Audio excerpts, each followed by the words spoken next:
last week I read A Pair of Aces, which is the latest book by Marie Benedict and Victoria Christopher Murray. And they are both automatic pre-order, read, devour, cancel my schedule when their book comes out authors.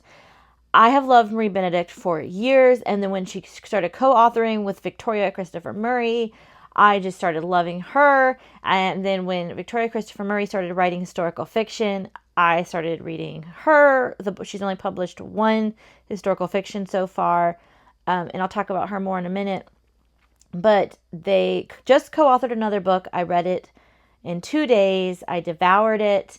And so I wanted to make a video about these two amazing historical fiction authors and just talk about them and their books because they are some of my favorite authors. One of the things that they do is they pick women in history who are just not talked about enough. Women that have impacted history in a major way, typically, I believe, mostly American history, but they have done some impacting of other, like world history, but they've stuck mostly to American history. But they've impacted history in some way. Major women, and that have been lost in time, and they bring them to the forefront. But the writing style also is very interesting. And a lot of times people think that like historical fiction is boring. Historical fiction writing is boring and it's very dry. But both of these women have very interesting styles. And when they come together, they bring their friendship and they also bring their different perspectives together, and they make these amazing books. And that have to do with both with races and friendships between two different races and their backgrounds and their relationships. And the other thing they do is they deep dive into the research. And you know when you're picking up books by either of these women, especially when they come together, that it is one of the most well-researched books you'll ever written, and it is steeped in the just in actual history with so much good information. And the other thing they don't do is they don't heroify the women. Like, you know the good and the bad. You know, don't necessarily think these women are perfect when you're done reading about them, which I really appreciate, because a lot of times in history we make, especially in historical fiction, we make these people out to be perfect. Like, they've done no wrong and everybody that they has hurt them is the evil person and they are the hero. And that's not the truth about humans. Humans are not all perfect. And I really like that these authors say, no, the people we're writing about were not perfect, and here's why. And so they are both amazing authors, but their books are just so intriguing and so interesting and so real life, and so just, they're so good. And I've learned so much. And also, like, just, they're so good. I just could go on and on. And when they co-author together, the books are amazing. And I will say that Victoria Christopher Murray, her writing has really challenged me and taught me so much about racism and about just being, like, her viewpoint and being a Black woman in America and how she writes these women. It really challenged me, and I'm very thankful for it. So I'm going to talk about, first of all, the book separately, the author separately, and then the books they co-authored together. So I'm going to pick up A Pair of Aces in a few minutes and talk about it when I talk about them together, even though I've just finished it. But first, I'm going to talk about Marie Benedict, because she was the author I first just, I don't want to say fell in love with, because, like, I'm not, but, you know, automatic read. And the first book is one of my favorite of her books. Now, just because I love an author doesn't mean I think all of her books are perfect or all of her books are my favorite. And I definitely have varying degrees of liking books in that author's world. You know, I don't love every one of their books. But the first Marie Benedict book, The Only Woman in the Room, might be my favorite of her books, or if not, is one of the favorites. And this book features Hedy Lamarr. If you don't know who Hedy Lamarr is, every time you use the GPS, you should. But she's so much more than that. So this woman, she was Jew, and her beauty saved her.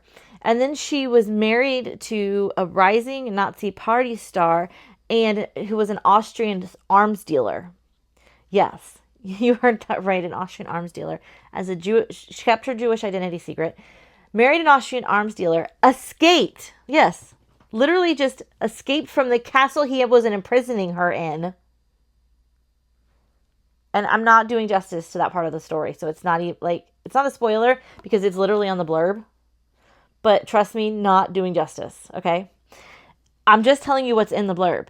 Then takes all the secrets that she had gotten from like being in these parties with the Nazis and her Austrian arms dealer to America, where they see how beautiful she is.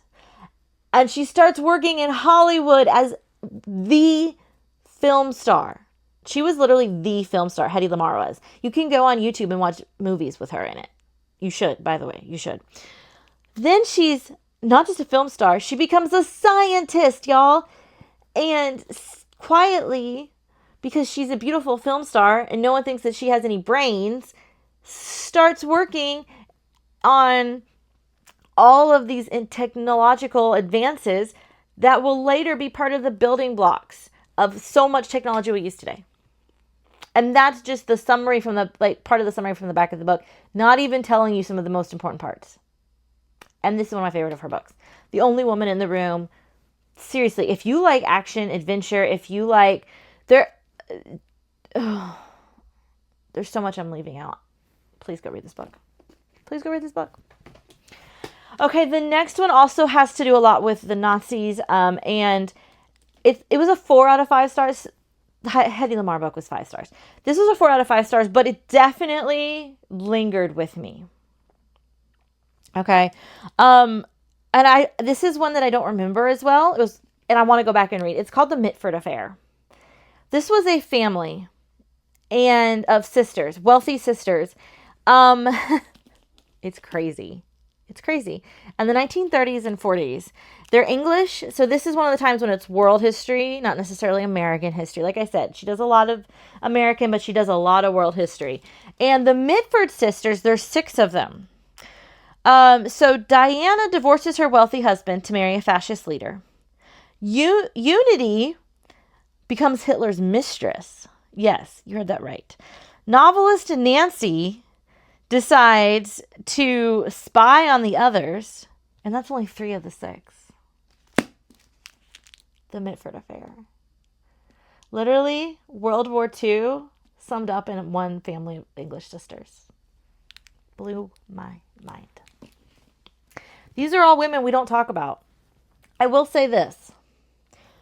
Between Marie Benedict and Victoria Christopher Murray, and I'll throw Kate Quinn in there too, but Kate Quinn's not home doing this on. I feature almost every one of these women in my history classroom, my high school history classroom, that I've learned about from their books. I have several of their books in my classroom that I highlight to some of my students, male and female, because they're really good books. Not all of them I can feature in my classroom, but a lot of them I can. And there are a lot of these women I talk about in my classroom, and I try to feature these women in my classroom because they're so important in history and we don't talk about them enough. Okay, the next woman definitely has been lost to the annals of time. And I know I'm doing a lot of World War II, but it's just happened to be the way I stacked it. I didn't mean for this to happen. This is not the typical cover. This is what my library had in stock at the moment, but this is not the cover that you usually see. Lady Clementine. You've heard of Winston Churchill. You've probably not heard of his wife, but without Clementine Churchill, we don't have Winston Churchill. She kept Winston going. I don't know how else to say it.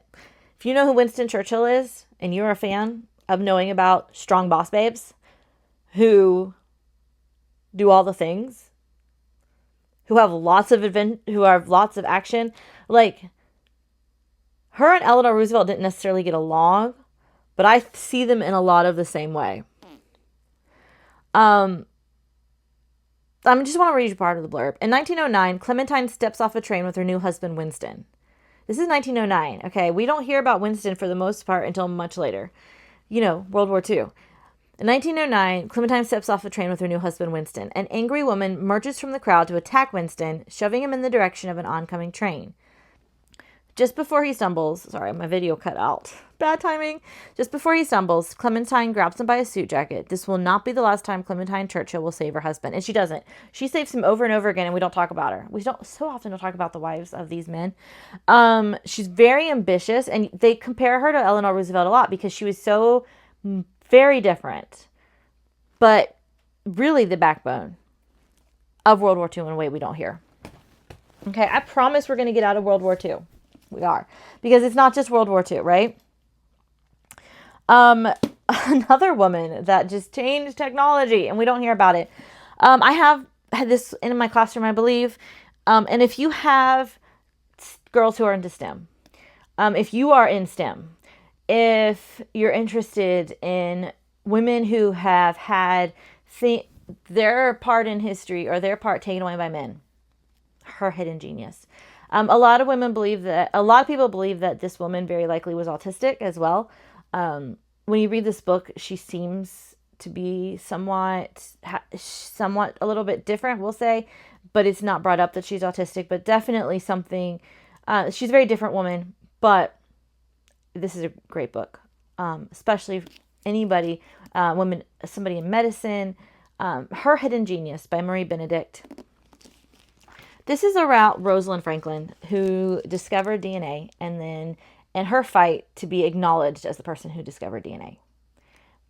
And which was then taken over by men. And also her feeling so different than what was considered the ideal woman. And feeling like, why am I so different? Why does no one acknowledge that I'm so different?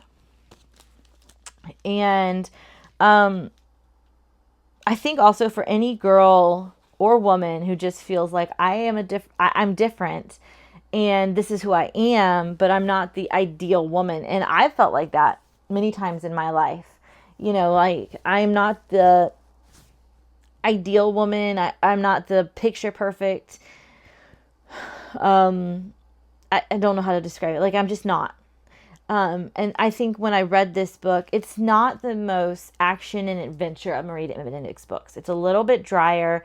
There's not this like high action, like, the Mitford affair where they're all over Europe and all this stuff. Hedy Lamarr, where she's escaping. It's not the most high action of her books, which I did. So I didn't rate it as high, but I connected with Rosalind Franklin in a deep way by this feeling of I've been different most of my life, and that's been very difficult for me to be like, I am not seen as the ideal. I am not, but I need to be myself. And who am I? And also like they've done so much research into this woman for this book. Marie Benedict did. It's so well researched. And I did have a student, I had a student this year who really connected with this book because she is different and she was on the spectrum, is on the spectrum, and very into STEM, and this book really, really spoke to her. Okay. The next one, this was probably my least favorite Marie Benedict, but no. The next two are my least favorite Marie Benedict. But a lot of people, these are their favorite two. So take what I say with a grain of salt, I guess. For a lot of people, these are like, oh, if you've read Marie Benedict, you have to read these two. Do what you want with that. I tend to be, my book club calls, I'm the voice of disunity or the voice of disagreement because I tend to love what people don't like and dislike what people love. So take what I say that way. Excuse me. But this, if you've heard of Marie Benedict, for the most part, you've heard of the mystery of Mrs. Christie. So this is about Agatha Christie. If you don't know, she's a very, the famous mystery writer. And she disappears for 12 days after finding out that her husband was having an affair. And they have pictures from the news articles, if you can see. She disappears for 12 days, and we still do not know what happened to her in those 12 days. Her husband and daughter have no idea. This is December 1926 in England. Unleashes an unprecedented manhunt to find the up-and-coming mystery author. 11 days later, she reappears at this luxury B&B with they found her car in the midst of all this. She just reappears. And Marie Benedict brings us into the world of Agatha Christie, trying to imagine why a brilliant woman would find herself in the middle of a murky story. A lot of people love this one. I might go back and reread it. I did it as an audiobook when I was first discovering Marie Benedict. So it's one of those, like, did I just not like it because of the moment I was in when I was first discovering her? And would I like it now? I don't know. Also, for me, I love the Agatha Christie story of Doctor Who and the Wasp. So, you can't do better than Doctor Who and the Wasp for Agatha Christie. But a lot of people love this book. So I might go back and reread it now that I'm like, I don't even remember when it was published, but this was when it was first published. I tried it out and I was like, 2021. So we're 5 years later and I'm in a very different place than I was 5 years ago. So I might go back and retry it. I'm going to be honest. But a lot of people love The Mystery of Mrs. Christie. Okay, this is definitely my least favorite Marie Benedict. I'm going to be totally honest. I told you I'd be totally honest.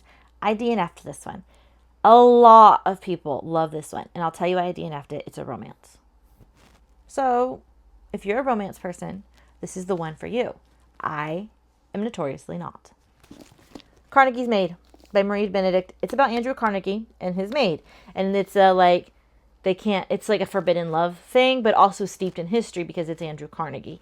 And how his feelings for this maid very likely did impact him as a Gilded Age tycoon.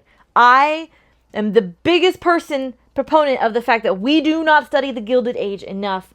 I'm still saying that I will do a Gilded Age video and books about the Gilded Age and talk about the Gilded Age, and this will be in that video because people do not study the Gilded Age enough in American history, and it is one of the biggest impacts on modern history, and if you want to understand it with a little bit of romance, go read Carnegie's Maid. I don't do romance, and there was just not enough action and adventure, and I just DNF'd it. I tried it twice. But if you're into that kind of thing, this is a really good book for you, steeped in lots of research. I did study the research that she did, and it is impeccable. And everybody should know more about the Gilded Age than you already do. Period. Go get this book. The one book I'm missing is The Other Einstein. I have not read it because my library didn't have it. I am getting it. So I don't have much to say about it other than it's supposed to be, I think that was her first book. I'm going to be reading it. Should be really good. That's all I know. But this one, I believe this was her last one. The Queen's Crime. I thought I owned it, but now I haven't been able to find it. I think I loaned it to somebody. I'm pretty sure I loaned it to somebody. I don't remember. Or I gave it away. Something like that. But it is about a group of mystery writers. Dorothy Sayers, Agatha Christie, Nagayo March. I don't know how to say this. These are all real history writers. Marjorie Allingham and Baroness Emma Orczy. All real mystery writers. And they are brought together and they solve a real mystery.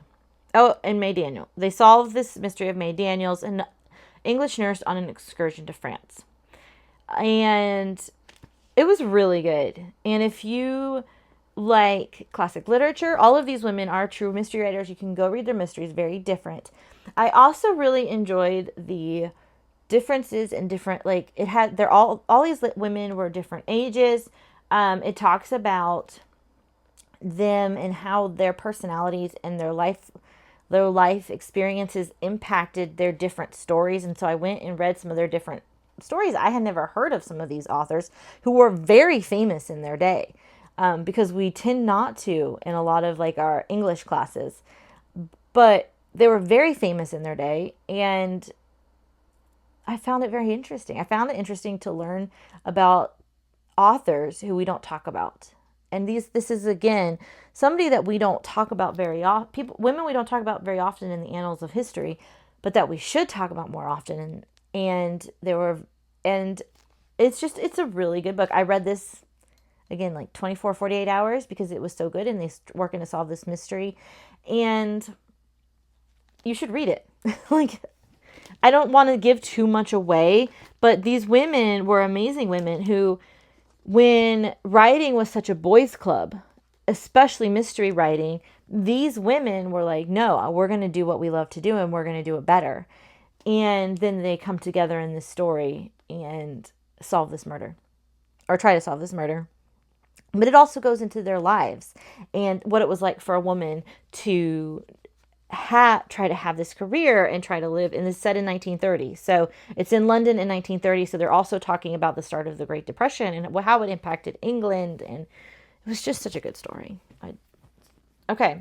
And then Marie Benedict, she writes what is a middle grades novel with Courtney Scheinmel.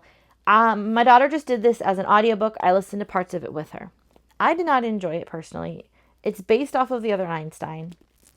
My daughter loved it, but it was for her, not me. She loved it. She learned a lot of history from it. It is very historically accurate.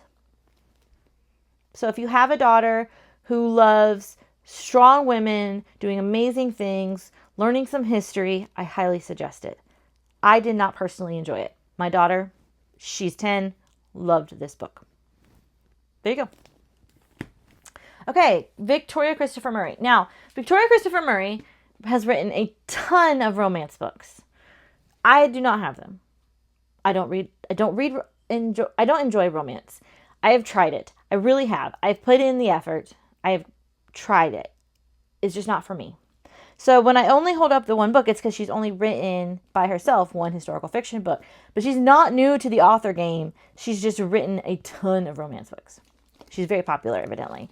But this is she started by co-authoring with Marie Benedict in historical fiction. And then she wrote this, Harlem Rhapsody. This book won't leave my head. Like, I think about it a lot still. I am going to reread it at some point. And it's about Harlem, and it's about, I can't remember her name. A high school teacher. Okay, Jessie Redmond Fassett. She is named as a literary editor of W.E.B. Du Bois magazine / newspaper, The Crisis. And it's a prominent Black magazine, and Jessie is going to take it over. Well, W.E.B. Du Bois is the founder and the boss, and he becomes her lover. And she struggles with, what does this mean? And he's married and has a daughter who is actually is the person that Harlem Wedding, which just came out, is about. It's about W.E.B. Du Bois. And Jessie Redmond Fassett is featured in that book, evidently. I haven't read it yet, but that's what I was told. And she's also got to keep this literary magazine afloat in the midst of a lot. And there is all of these big names. Langston Hughes is in here. County Cullen, I think, is in here. A lot of names that we talk about still today. Talks about her role in their lives and their careers, and this woman that we don't talk about. Like, without her seeing Langston Hughes and featuring him in this magazine, we wouldn't know Langston Hughes. But she's never talked about. And also, how did her role as Du Bois's lover play into, did he take advantage of her? Did he give her this role because he wanted her as a lover, or because she was capable of it? And how did she prove that she was capable of it? And all the rumors and all the gossip, and what was it like to be a single Black woman in this time? I mean, she was running one of, if not the largest magazine for Black people at the time. There was a literary masterpiece. And also, W.E.B. Du Bois is a very controversial person because of his 10% concept, which I'm not going to go into, but they go into in this book. This book taught me so much, challenged me so much, really made me think about my own preconceived notions so much. You have to read it. Now, I originally rated it 4 stars. Wasn't my favorite, but the fact that as I mulled it over after I finished it, I realized a book that can make me think this hard, do this much inner work, process this much, make me change. So, the book that can do that is 5 stars. So it's 5 stars. It's such a good book. And if you're going to read A Harlem Wedding, everybody that reads A Harlem Wedding refers to this book. And so I think you need to read this book with A Harlem Wedding. That's just my thoughts. Okay, now we are going to talk about the books that they co-authored together, and I'm going to start with the book I already talked about, but it is their most recent book, A Pair of Aces. Mind-blowing. So I went with my family to an event. It was at a pool, and I was there with my husband, one of my sons, and my daughter. And there was a lot of other people there. Not a ton of people I knew. One of my best friends was there. And she's a total book reader too, right? And my kids got in the pool, and then my husband was reading, and then he got in the pool. And I got in the pool for a little bit. But before that, I was reading because I was almost at the end of the book, and we were right at the climax of this book. And my friend comes and sits down with me, and I was like, I put the book down, and she picked it up, and she looked at it and was like, you have to read this book. Like, I can't. I can't. And then evidently I didn't even see her come over a second time because I was so deep in the climax of this book. It's so good. And I saw her the next day, and I was like, please, please, please read this book. I will let you borrow it because, oh my goodness, somebody has to talk to me about A Pair of Aces. It just came out last week. It's so good, people. It's so good. Please, somebody read it and talk to me. It is also the Reese's Book Club for June 2026, which I didn't know. But because I pre-order, when they write a book together, I pre-order it. As soon as they would say it. But they only do this like once every 2-3 years. So when they do it together, you know it's going to be good. And you know it's going to be well researched, and you know it's going to be a beautiful book. And I waited so long. Okay, so what is it about? Because we should talk about that. It is about Eunice Carter. Eunice Carter, first Black female prosecuting attorney in New York City. And Polly Adler. See, I'm so bad with names. Polly Adler, one of the most famous high-class madams in New York City history. And they bring down Lucky Luciano, one of the most famous mobsters of New York City. And the possible relationship they had together, and like, but also it's during the 1930s, and just what it was like for these two women during the 1930s. And that's Polly Adler was an immigrant, a madam, what it was like as a sex worker and an immigrant, and just overcoming those prejudice. And then what it was like for Eunice Carter, an educated Black woman who was overcoming so many prejudice during this time.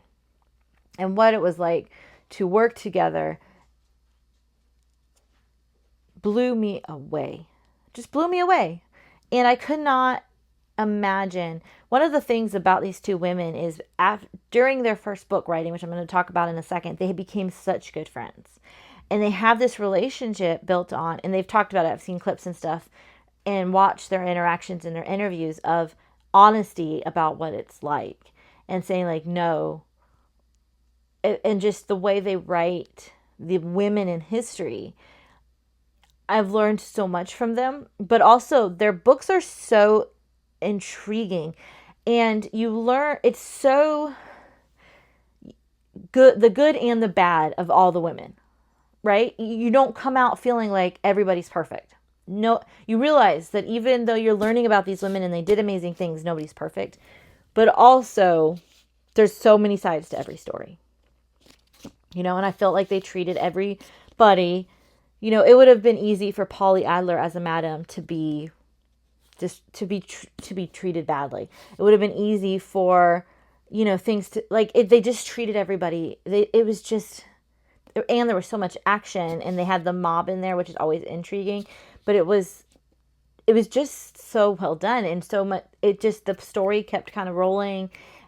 It was such a good story. I don't know what else to say. I need somebody to read this so we can talk about it. Please, if you've read it, talk about it. Okay, so their first book together is The Personal Librarian. And I talk about the Gilded Age. You do not know enough about the Gilded Age. Unless you are like the premier professor. And if I'm talking to the premier Gilded Age professor out there, get a hold of me. We need to talk because I need to learn from you. I most history teachers spend so much time on the wars and stuff. I spend like a month on the Gilded Age. My students come out of my classes, and one thing they'll always come back and be like, I remember the Gilded Age because you spent so much time. We talked about it. And I was like, well, do you see how it relates? And they always come back and like, oh yeah, the Gilded Age makes sense now. The Gilded Age. This is about Bella DeCosta Green, who you probably haven't heard of. She's hired by J.P. Morgan to basically collect books and artwork for the Pierpont Morgan Library. And she is which I didn't even know this term, so I apologize for not knowing this term before this book. But she is a black woman who is passing for a white woman. And she's the daughter of the first black graduate of Harvard. And she has some Portuguese heritage, and her relationship with J.P. Morgan shows him in a light that a lot of people didn't see. But also just her relationship with her family, hiding her identity as a black woman, and also the impact of this. Now, I will say, this story starts out slow. I actually started it 3 times and gave up. And then I had so many people say, no, push through. It's an amazing story. And you love the Gilded Age. And I did. And I've actually had 2 students who have tried it and said, like, I had such a hard time. But every single one of them that has pushed, every single person actually that has pushed through, that I've said, no, I know it's slow, just push through, has come back and said, oh, you were so right. You were so right. I feature Bella DeCosta Green when I talk about the Gilded Age. I also feature her in Black History Month. I feature her in Women's History Month. While she didn't change the world, she was an amazing woman to me. She was a single black woman in the Gilded Age, which is amazing. This book is, while it is slower, it's not action-packed, and it has a slow start. It is a beautiful book, and I'm so glad. They talk a lot. I highly suggest, if you do read this book, to watch their interviews together. Victoria Christopher Murray talks a lot about really confronting Marie Benedict and saying, that's not what it's like as a black woman. And watching their interviews really taught me a lot as a white woman with privilege. And I learned a lot myself and confronted my white privilege a lot through their interviews and through this book and the last of and through these books. So I appreciated that. But I saved the best for last. My favorite of all the books is this last book. All the books we've talked about, this is my favorite. If you've stuck with me this far, are you ready for my favorite? The First Ladies. I wish I could go back and read this for the first time, but I've read it several times now. Marie Benedict and Victoria Christopher Murray, and I just remember reading this for the first time in bed and staying up till I don't even know how late, because it was such a beautiful and amazing book. This book is about Eleanor Roosevelt and Mary McLeod Bethune and their early years, but also then their friendship, which I didn't know was a thing. Mary McLeod Bethune is from Florida, and so I'm proud to claim that as a Floridian. Not proud to claim how she was treated in Florida, but the racism from Florida and the Jim Crow of Florida is something that is a whole other topic. I get misty-eyed thinking about this book. I teach about Mary McLeod Bethune and Eleanor Roosevelt every year. I do. I highly feature Mary McLeod Bethune also in my classroom. We talk a lot about her because I think that she was just such an amazing woman. And this book, I knew who she was because I'm from Florida and we talk about her. Bethune-Cookman College is here. I've learned about it. But this book affected me. Eleanor Roosevelt she's an amazing woman. We talk about her. But her relationship with Mary McLeod Bethune, her friendship, was such an intrinsic part of who we know her as, especially as a fighter for civil rights and a fighter for the NAACP and a fighter to bring rights for Black Americans to be part of the New Deal because of her friendship and the things that she learned from Mary McLeod Bethune. And this book highlights it. This was a Good Morning America book pick. And that also really brings out the controversial parts of these women's lives.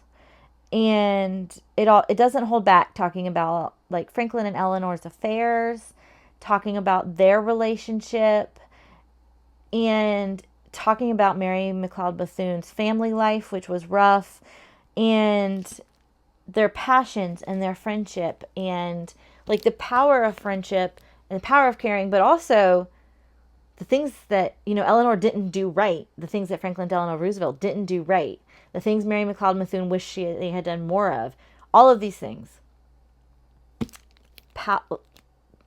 Awe-inspiring book. Such a good book. Please read it. I want to go read it again. Now that I'm talking about it, like I want to read it again. So I'm going to beg you to please read this book. I'm actually giving it to my mother for her birthday as an audiobook because it's such an important book to me. So I beg you. So anyway, that is Marie Benedict and Victoria Christopher Murray. Thank you for coming along on this long video all about her books. And I hope that I have convinced you to read it. And also to learn about these women that people don't talk about as much, because they have really changed the world and we don't discuss it. We don't talk about them. And that is one of my passions, is bringing up women we don't talk about that have impacted us. And I hope you've come and you stuck around, but most of all, always bring a book.